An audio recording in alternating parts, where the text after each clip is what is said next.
Matthew and the Midnight Tow Truck by Alan Morgan, art by Martchenko.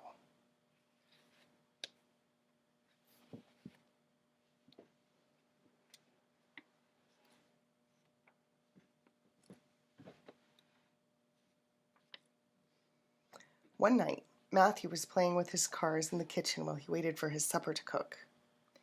First, he took his tow truck and he hooked onto a station wagon.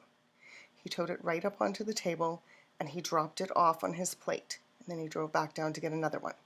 Towing all his cars away made Matthew feel hungry, so he told his mother he needed something special for dessert. "Let's go down to the store and get some red licorice," he said. "Sorry," his mother said. "You've had enough candy already today. You don't need any more." Matthew didn't agree at all. He told his mother that he needed red licorice a lot, but she shook her head. "Not tonight," she said. "Tonight you're having fruit cocktail. Now, take those cars off your plate so that I can serve supper." Later that night, just before bedtime when Matthew was counting his cars, he discovered that one of his vans was missing. He told his mother right away, and they looked all around the bedroom for it. But even though they looked everywhere, they couldn't find Matthew's missing van. "It's getting late," said his mother finally. "I'm afraid it's time to go to bed. We'll have to find your van some other time." "But it's my very best one," Matthew told his mother as she tucked him in. "I bet it's lost for good now. I bet I'll never see it again." His mother kissed him goodnight and told him not to worry. "You can look for it when you wake up," she said as she turned out the light. "It's bound to turn up one way or another." Matthew hoped she was right. Even so, he fell asleep. When he fell asleep, he was feeling a little sad. Later that night, just after midnight, Matthew woke up. He saw a flashing red light shining in through his window, so he jumped out of bed and he went to see what was happening outside. A big, black, midnight tow truck was standing in the middle of the street, right in front of Matthew's house. The driver was working on one of the cars that was parked at the curb. He was trying to hook onto the bumper, but the hook was too big and it kept on slipping off.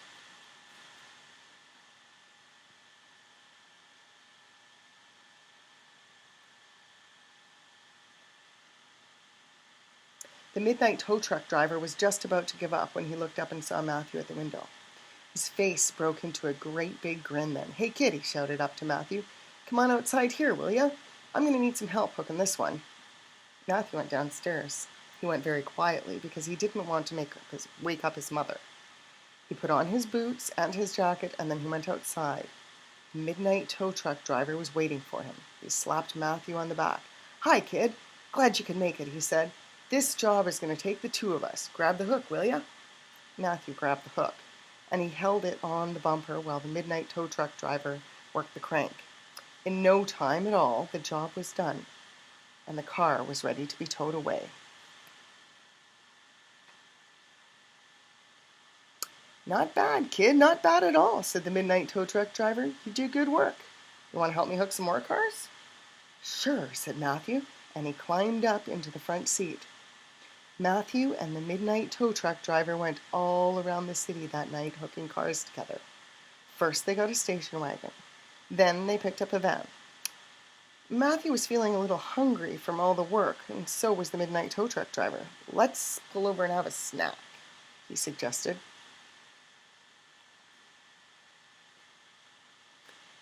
They stopped at an empty parking lot just beside the railroad tracks.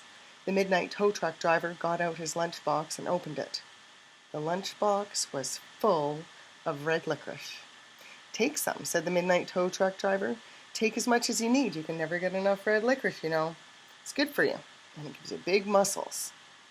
Matthew and the midnight tow truck driver sat and ate red licorice for a while. "What do you do with all the cars you hook?" asked Matthew. "I collect them," said the midnight tow truck driver. "I'm trying to get one of every kind, but I pick up doubles sometimes so I can trade with the other guys." Just then, another tow truck drove into the lot, and the man that was driving it called over to them. "Hey, that's a nice-looking station wagon you got hooked there," he shouted. "What do you want for it?" "Got any Jeeps?" asked the midnight tow truck driver. "Sure, I got Jeeps," the man answered. "All kinds of them." "Well, come over to my place tomorrow after lunch," the midnight tow truck driver told him. "We can trade." "I'll be there," promised the other man, and then he drove away.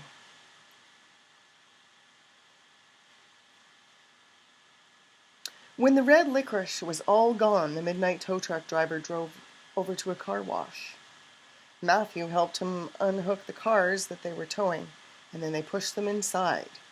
The midnight tow truck driver opened a secret door on the wall of the car wash, and Matthew saw a special button there. "What's that for?" he asked.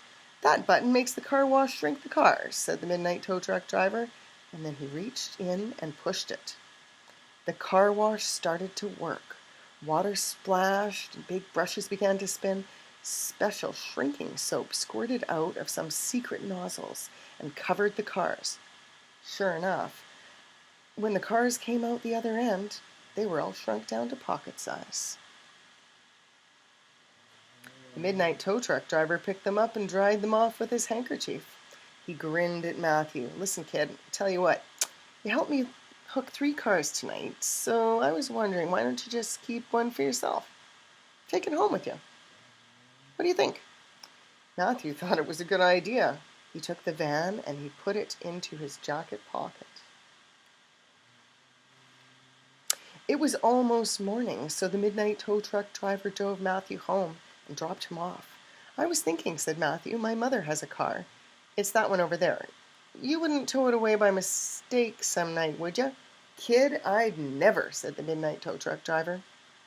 "What about the other guys?" asked Matthew. "Good thing you mentioned it," said the midnight tow truck driver. "I'll tell them to lay off too. Just stick a piece of red licorice under the windshield wiper so they'll know it's yours." Matthew promised that he would all right, he said. "Good night," and went inside. He took off his boots, he hung up his jacket, and then he went upstairs and got into bed. Soon he was fast asleep.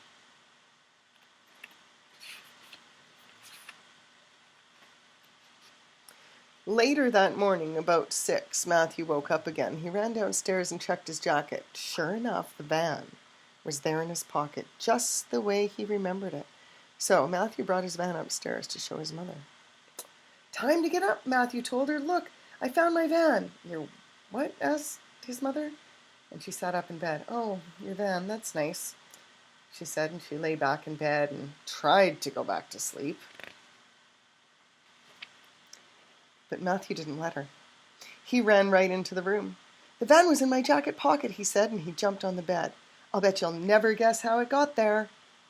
Matthew was right. His mother couldn't guess, so Matthew had to tell her. She was very interested to hear the story She was very interested to hear the story. "You certainly were busy last night," she said. "We hooked a lot of cars, all right," agreed Matthew. "But you don't have to worry about your car. The midnight tow truck driver is going to make sure that nobody gets it." "Well, I'm glad to hear that," said his mother. "The only thing is, we'll need some red licorice just to make sure," said Matthew, and he explained what they had to do.